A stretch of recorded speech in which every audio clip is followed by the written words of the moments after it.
Bismillahirrahmanirrahim. Assalamualaikum warahmatullahi wabarakatuh. Selamat pagi. Jumpa lagi dengan Pak Wawan di pelajaran bahasa Indonesia masih di teks eksposisi. Nah, hari ini kita akan belajar tentang struktur dan kebahasaan teks eksposisi. Oke, mari kita perhatikan.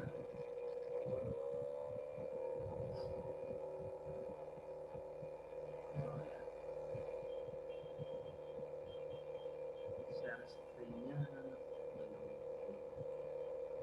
Oke, ini sudah muncul struktur dan kebahasaan teks eksposisi. Struktur teks eksposisi itu ada 3. Yang pertama ada tesis, ada argumentasi, dan ada penegasan ulang. Saya ulangi, bagian paling atas namanya tesis, bagian tengah namanya argumentasi, kemudian bagian yang bawah namanya penegasan ulang.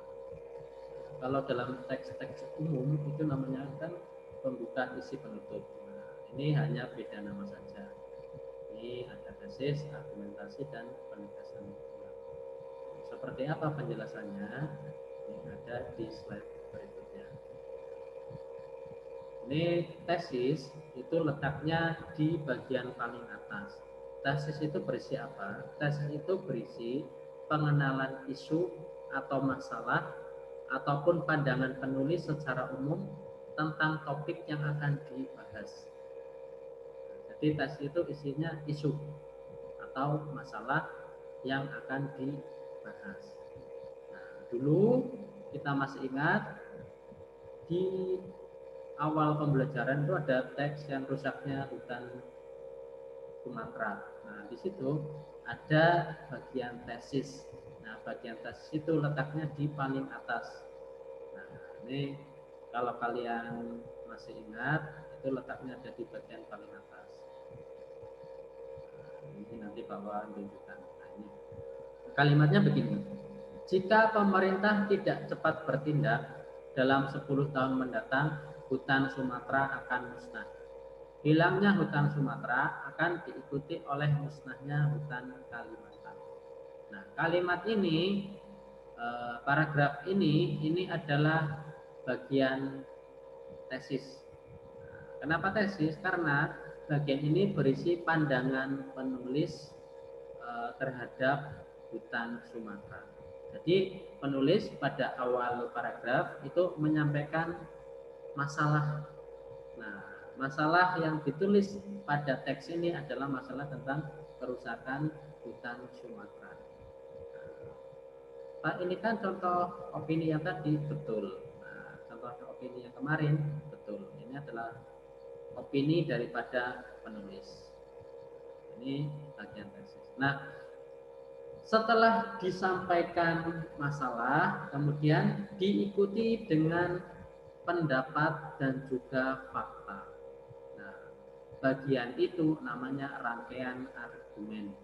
Nah, argumen sendiri secara kata itu adalah pendapat. Argumen adalah pendapat, tapi pendapat itu juga diikuti dengan fakta biar lebih meyakinkan.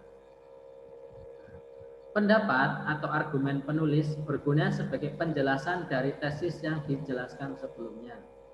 Biasanya berisi fakta-fakta untuk memperkuat argumen-argumen penulis. Terdapat pada paragraf kedua dan paragraf ketiga. Nah, ini kalau pada teks yang dulu itu ada di paragraf kedua dan ketiga, nanti Pak tunjukkan.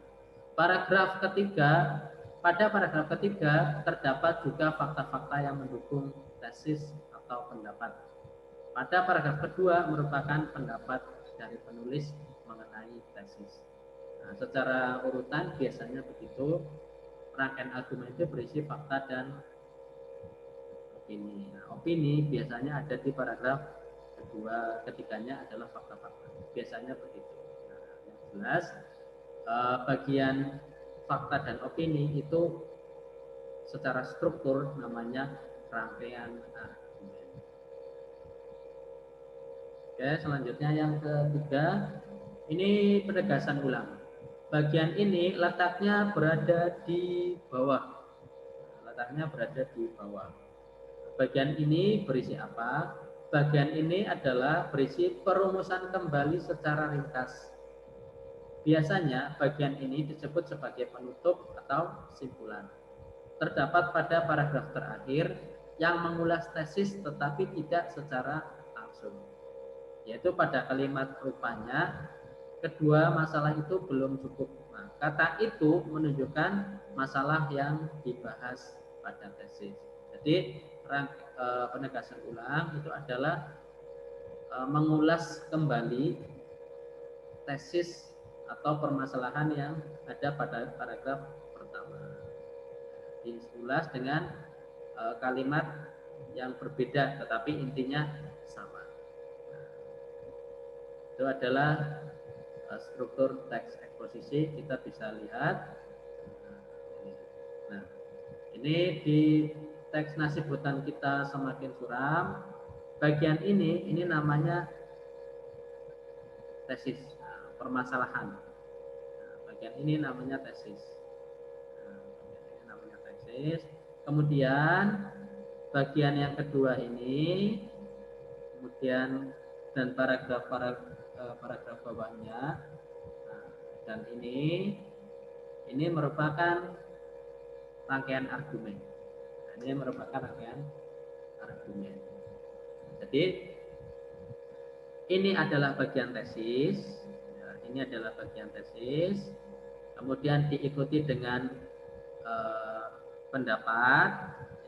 Ini bagian. Nah, kalau strukturnya namanya rangkaian argumen, tapi di sini berisi pendapat. Kemudian di paragraf ketiga ini berisi fakta-fakta. Nah, fakta-fakta ditunjukkan dengan apa? Ditunjukkan dengan data. Yang keempat ini adalah penegasan ulang. Nah, ini adalah bagian penegasan ulang. Penegasan di sini adalah menekankan kembali permasalahan pada bagian tesis. Menekankan kembali pada bagian tesis. Oke, kita kembali lagi ke